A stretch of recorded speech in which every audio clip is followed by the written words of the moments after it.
Ie, ydy, mae'n teimlo'n gret, achos ers bod fi yn fach, hwnna yn freuddwyd i fi fod fel o nhw ar y teledu, achos o'n i wedi bod yn gwylio fel Stop Meithrin a wedyn symud mlaen i Planet Plant.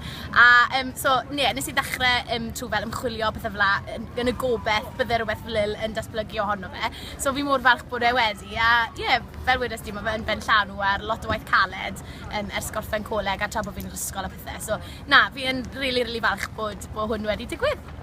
Odi, mae fe'n mynd i fod yn rhyfedd i gamu tu flaen y camera, ond fi wedi bod ar tag yn ddiweddar yn is-gynhyrchu ar hwnna a cael ei ropo mewn i wneud lot o bethau gwahanol fel sketches a gwahanol eitemau bethau ar gyfer hwnna. So mae hwnna wedi rhoi bach o brofiad i fi o flaen y camera, a hefyd fel bod yn aelod o clwb ffermwyr ifanc a bethau fel yna, mae hwnna hefyd wedi rhoi cyfle i fod ar y llwyfan eitha tipyn. Ond odi, mae hwn yn mynd i fod yn rhywbeth bach eitha gwahanol i fod tu ôl y camera fel fi wedi bod yn gwneud yn y blynydde diwethaf yn y swydd.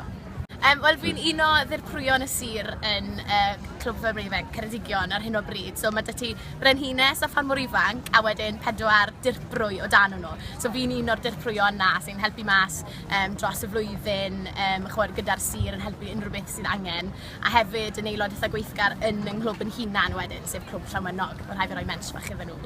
Sa'n credu byddwn ni ma heddi heb y sail mae Clwb Ffermwyr Ifanc wedi rhoi i fi o ran fel hyder a lot o profiadau gwahanol, siarad yn coeddus, perfformio ar y llwyfan, barnu stoc, unrhyw beth. Mae lot o bethau fel 'na wedi helpu fi i fod fan hyn heddi fi'n credu a rhoi magu hyder i fi.